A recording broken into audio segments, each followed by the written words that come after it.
Wow. Hi, everybody. Welcome to a special edition of Marty Time TV. I am Marty Caswell, brought to you by the all-new Hamul Casino Resort, the Players Place. That is a familiar face.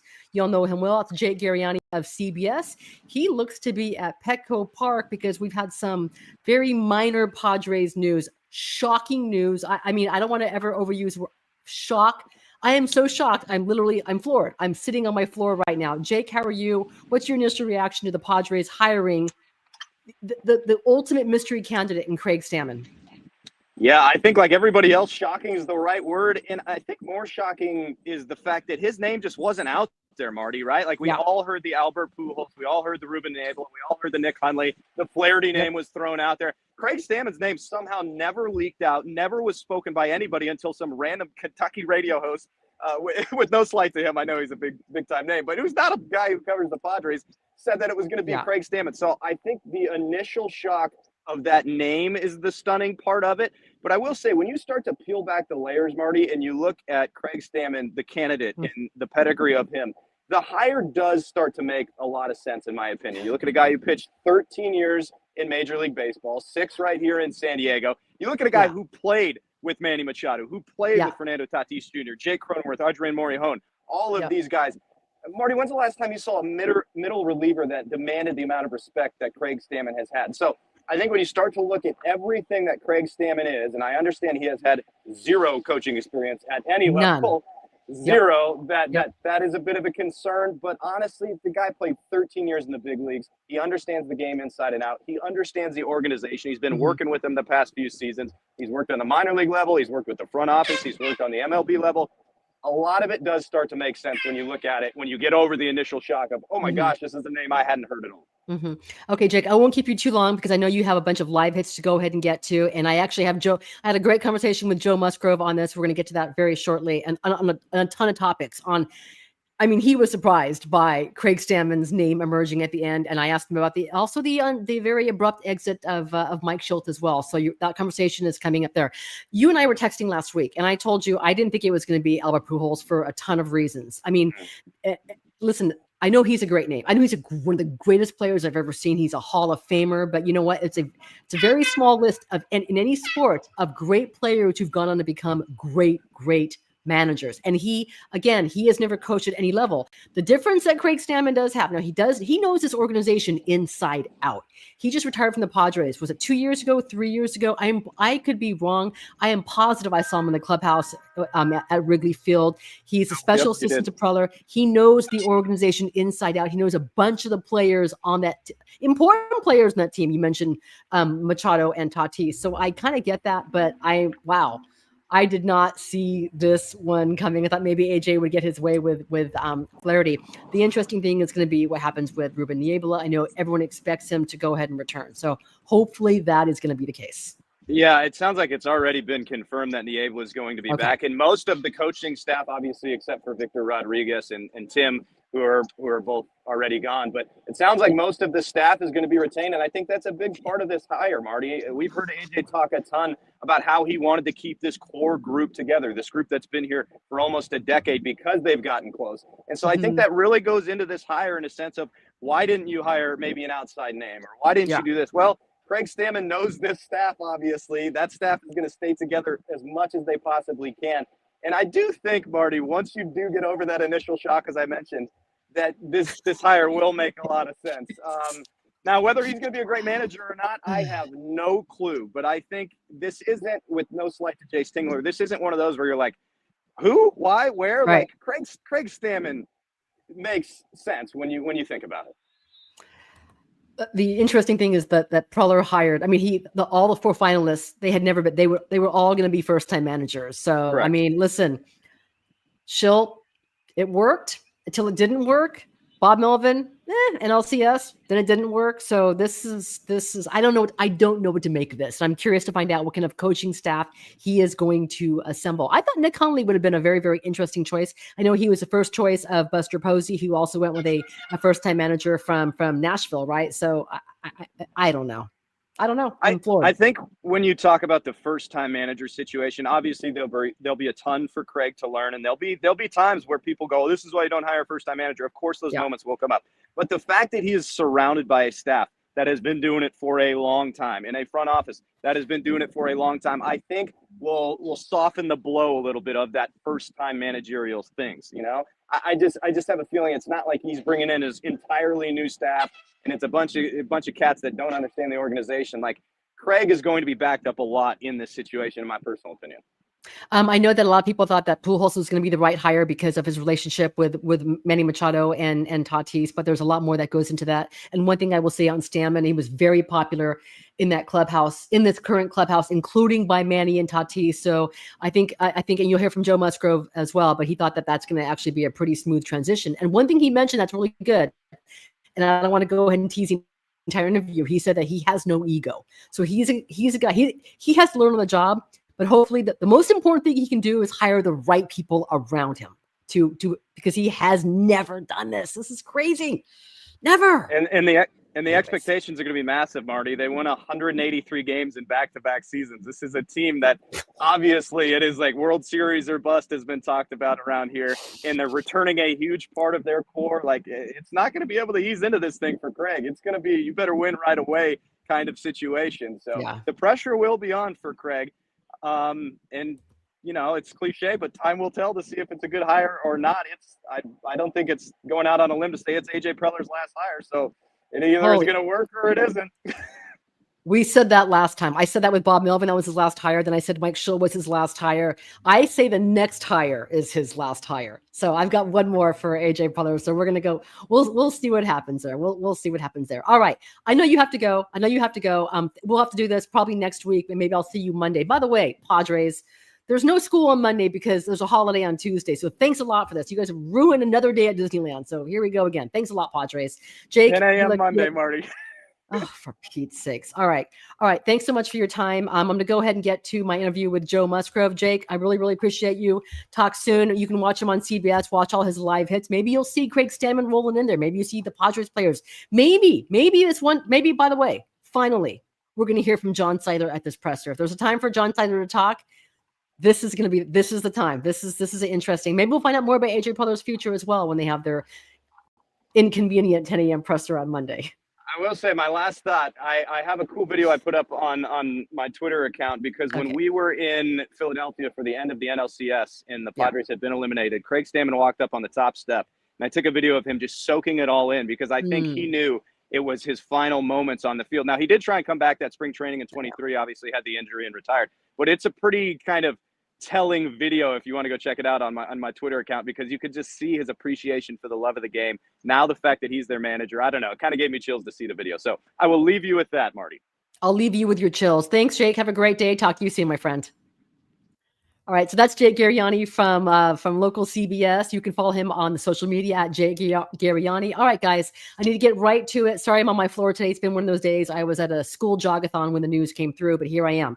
All right, here is Joe Musgrove. We had a conversation with Joe Musgrove about, listen, he was as shocked as I was, as all of you on the news of Craig Stammen, his former teammate. Here is Joe Padres pitcher Joe Musgrove talking about Craig Stammen, the next manager of your San Diego Padres.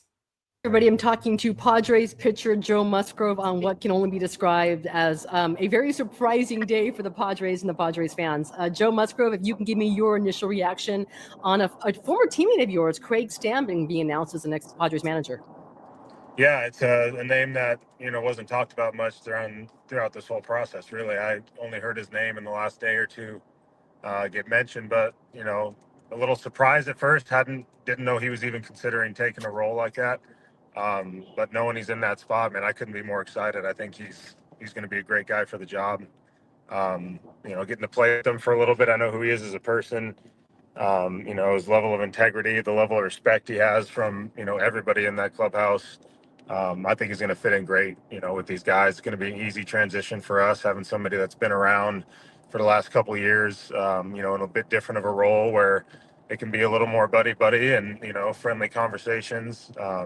But you see his baseball mind grow just in the couple of years since, stepping away as a player. And I'm just extremely excited for it. I know how highly he respected he was as a teammate? What was he like in that clubhouse? And the thing is, he's not going to be a stranger to a lot of guys in that clubhouse, including yourself, including Manny Machado, including Tatis, Morjon, I think you, Darvish, as well. But how much was of a player coach was he towards the end of his Padres career?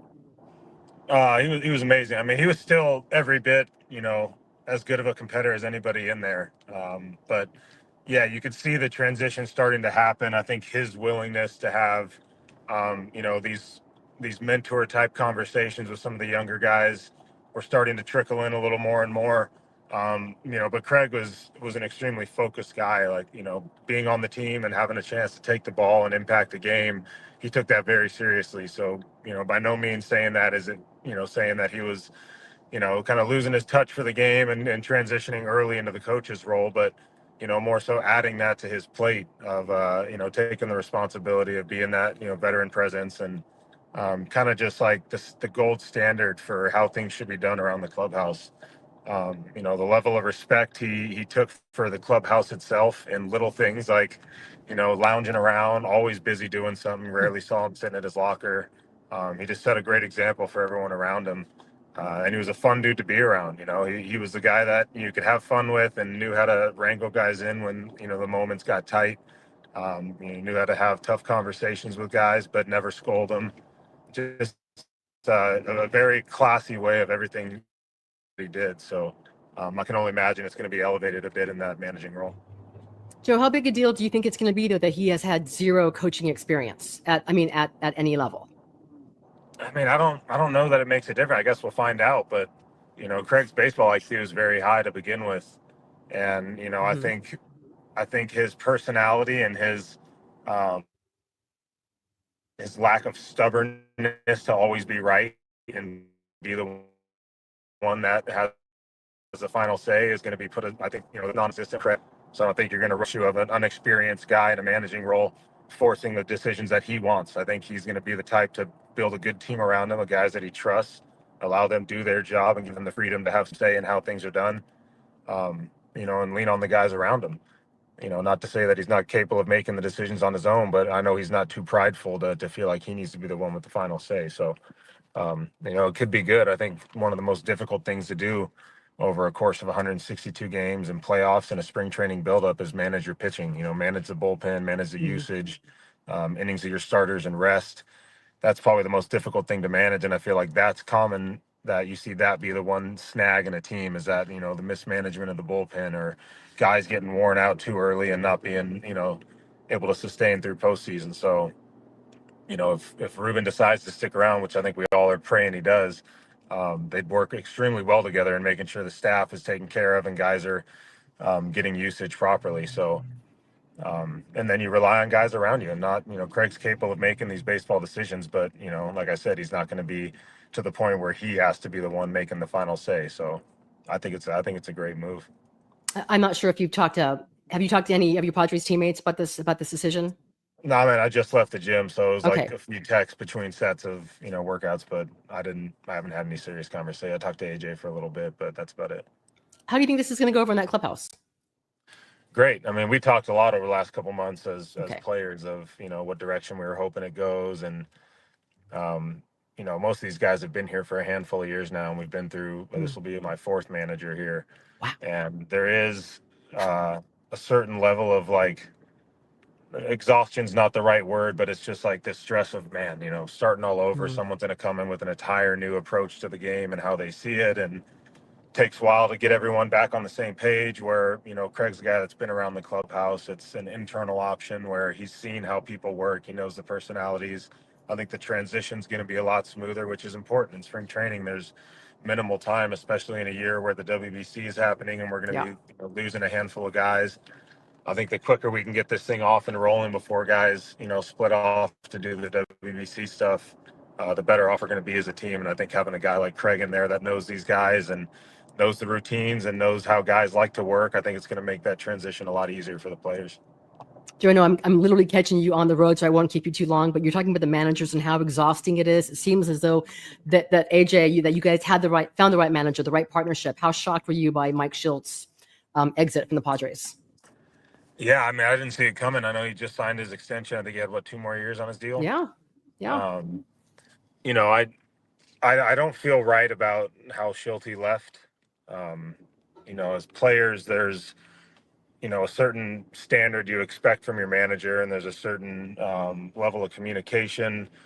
And I think personally, Shildt, I'm going to speak on my own behalf. I'm not going to Okay. speak on behalf of anybody else.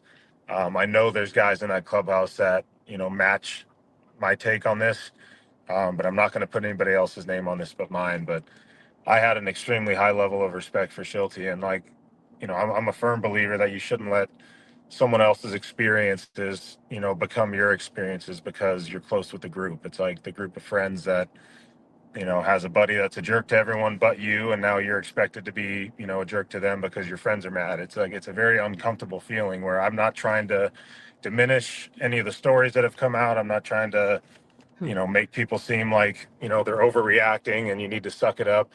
But from a player standpoint, I had an extremely high level of respect for Shildt, you know, for what he's done in the game and for how he came in and transformed our organization into like this winning culture. Um, you know, and I think AJ would agree with me that, you know, it felt like we had the right guy. And I think up until the point of him stepping away, I still felt like we had the right guy.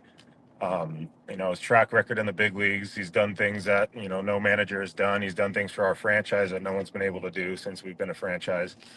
Um, and I want him to get his flowers and what he deserves from a player's view of the commitment that he gave to us on a daily basis. You know, the time spent at the field, and I know he was hard on the staff. They had long hours, long days, but as a player, I always assume that's kind of what's expected. Is the staff, you know, has to be the nail sometimes, and you know, it's not an easy job. And again, I'm not trying to diminish what those, you know, choice few have chose to say, but as a player, I'm not going to let, you know, their experience, you know, just trump mine, and not tell people how much I enjoyed working with him and how good of a human I felt he was, to me as a player personally. So I could talk about him all day. We had tons of baseball conversations. The way that he, you know, brought me out of my shell and you know, allowed me to step into more of a leadership type role, and, you know, empowering me to be the one to give, you know, to give the talk or to have the hard conversations, things that, you know, I hadn't been comfortable with doing in certain situations. I feel like I'm a better person and a better player after playing under him. And I wanted to make sure people heard that from me, and had a chance to, you know, to hear it from a player in the clubhouse, who has a very different perspective and a different relationship with him. So I appreciate that. One of my last conversations with you at Petco Park during the regular season was asking you about the specific window of winning that you guys have opportunity. Yourself, it was, you know, of course, Michael King and Dylan Cease are free agents, and Yu Darvish now is out for at least a year. But right. Manny, Toddy, Bogarts, all in their prime. How much of a blow was it to have Mike Shildt leave during the window that you guys do have, that you feel that you have right now? Yeah, and I think more so because like the things I talked about, like we've had 2 years now under Schilt's running, and his style of baseball and his you know, his overall view of how we were going to get to where we wanted to get. Everyone felt very confident, and I think we had seen ourselves grow as a group over 2 years. So you get excited about, you know, what it's going to be like having 2 years of experience going through the tough postseason that we just went through, and coming back with some fire, and everyone in that room having that same feeling of, you know, of that bad taste in your mouth and wanting to get that back. So it was a shock, but again, you know, the window that we have to win is, you know, is shrinking. So, you know, you invest this much money and effort and time in these players, you have to, you know, you have to get it right. So if it means you have to try something new every couple of years, you know, so be it. And we all want to win here. So we got a lot of faith in AJ. We love Craig. You know, we feel like we're in a great spot to compete again, and be back in the same position and hopefully get a different result. So yeah, it's shocking, but, you know, in this game, it's not the first time I've seen it, and it's probably not the last time we'll see it. So as a player, you start to learn to be, you know, somewhat numb to this, and, you know, shift your focus fast and get back onto, you know, okay, what's next? So Were you part of? Did you talk to management during this process? I'm not sure if Preller talked to you in the past when he was going through a manager, or talked to Manny Machado or Tatis. Were you part of this at all?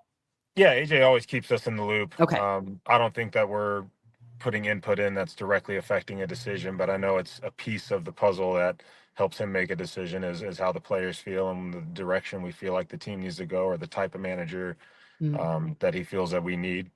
or what we're lacking, so we have a little bit of say, but it's more like, let me do my homework and check in with all these different departments that deal with the manager on a daily basis and, find a common consensus of what the group needs. So my last question to you, Joe Musgrove. Actually, I have two questions because I do want to ask you about your rehab and where you're at right now. But, I know Padres fans heard the name Albert Pujols, and that's the name, that's the Hall of Famer. It's one of the greatest players I've ever seen in my life. We know the relationship with Manny Machado and Tatis. I think we heard about Nick Hundley, who I love covering as a player. I know he's really, Right. And that was the Giants' top choice. But what do you say to Padres fans who are like, man, this is a terrible, who the heck is Craig Stammen? No experience at all. They want the name. What do you say to Padres fans who are really on the fence about Craig Stammen and wondering what it means about the direction of this franchise? Yeah, I mean, I just think about how you felt about every manager that's been here in the past. Everyone feels like we got the perfect guy. This is the right guy, and we don't get the results. So it's not always about how you feel at the start of it. I think Craig deserves a chance to get to show what he can do and show how he runs a team. But I've seen it at every level now, and I've seen it on multiple teams at the big league level. It's the respect is a huge factor in a clubhouse, from your manager to your players. And I've seen guys with, a much higher track record, like an Albert Pujols. Mhm. Seen those types of guys be disrespected by players and not have the trust of the players, and just not have that cohesiveness with your clubhouse like you would expect from somebody of that caliber. When I've been around guys that are first year managers and don't have the record or don't have the notoriety or the track record of someone like a Pujols and have an amazing relationship with the players. Hmm. And I think the fact that Craig knows everybody in there, it's going to be, a really tight bond. I think it makes the hard conversations easier. It makes Hmm. day-to-day conversations easier. The open door policy feels like a true open door where we know Craig, we know his personality, we know his willingness to compromise and to find some middle ground. So I think the conversations and a lot of the difficulty about, blending a manager and his players together is going to be in a much better starting point with Craig at the helm. So He's a great communicator. I would say give him a chance. I think you're gonna be impressed. Okay, good. He's a great communicator. I'm looking forward to getting to know him on that level. All right, last thing, Joe, and this is important thing. I mean, we saw the news on Yu Darvish, which is an absolute blow. I'm not sure what's going to happen with Michael King, but right now I have Nick Pivetta penciled in, Randy Vasquez, Joe Musgrove. How are you doing in your recovery?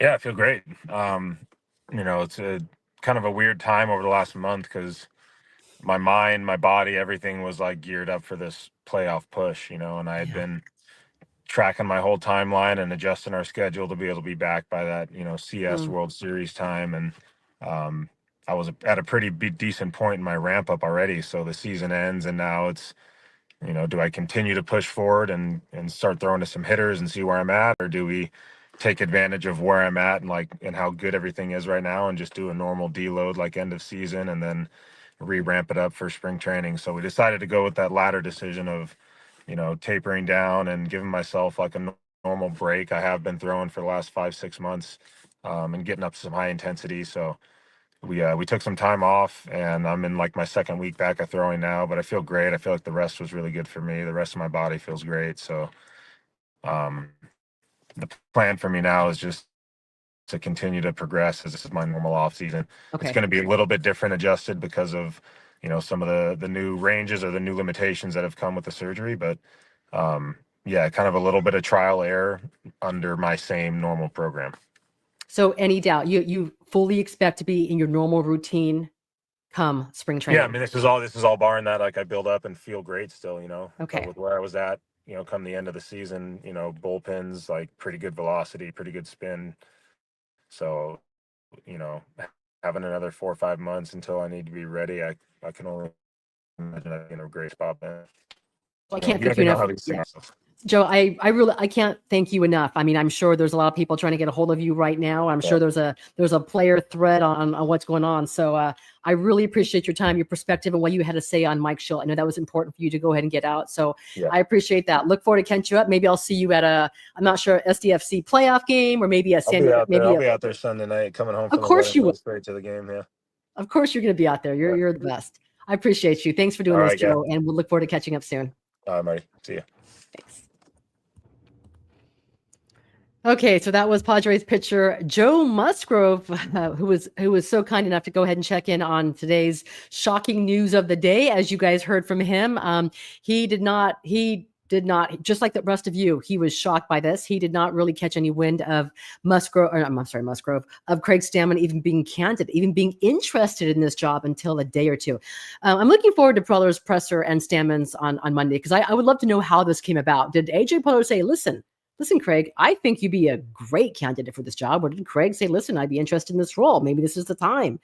But we'll see. We'll see. It's Joe Musgrove's fourth manager. And this is why it'll be different than, say, like Jace Tingler, who was a first-time manager. Craig Stammen already has the respect of the players in that clubhouse. Guys like Manny, guys like Toddy, guys like, Joe Musgrove. He is not going to lose the clubhouse. He is a great communicator, and he doesn't have an ego. The most important thing for Stammen is going to be the coaching staff they put around him, starting with his bench coach and his hitting coach. So we'll see what happens. All right, guys. I'm sorry. I'm sorry. I'm disorganized today. I'm disheveled. Thank goodness for this Lake Elsinore storm hat. I was literally at my nephew's jogathon when the news broke. So I ran home. I'm sitting on the couch and everything's a mess. So thanks for your time. I'm sure we'll have a lot more interesting news coming out of Padres land. Plus, of course, there will be a press conference on Monday. All right. I'm Marty Caswell. That was Joe Musgrove. Thank you, Joe Musgrove. And thank you as well, Jake Garegnani, who's still at Petco Park right now doing live hits. This show was brought to you by the all-new Hamul Casino Resort, the Players Place. Yes, is Niebla still with us? Yes, he is still with the Padres. I'd imagine. Listen, he also predated Mike Shildt. That was that's AJ Preller's most important hire in recent memory has been Ruben Niebla. I'd imagine that. I don't care if you talk to Pujols or Hundley or Flaherty or Stammen, you were going to inherit Ruben Niebla, who is such an important part of this coaching staff and hopefully a future manager. Thank you, Ocean View Coffee Shop. I love this hat. I wear it all the time. I need some more Lake Elsinore storm hats. All right, guys, have a great day. Today, I believe, is Thursday. We will talk to you on Monday, if not sooner. Again, I'm Marty Caswell. You're watching Marty Time TV, brought to you by the all-new Hamul Casino Resort, the Players Place. Have a wonderful day. We'll talk to you soon. Bye.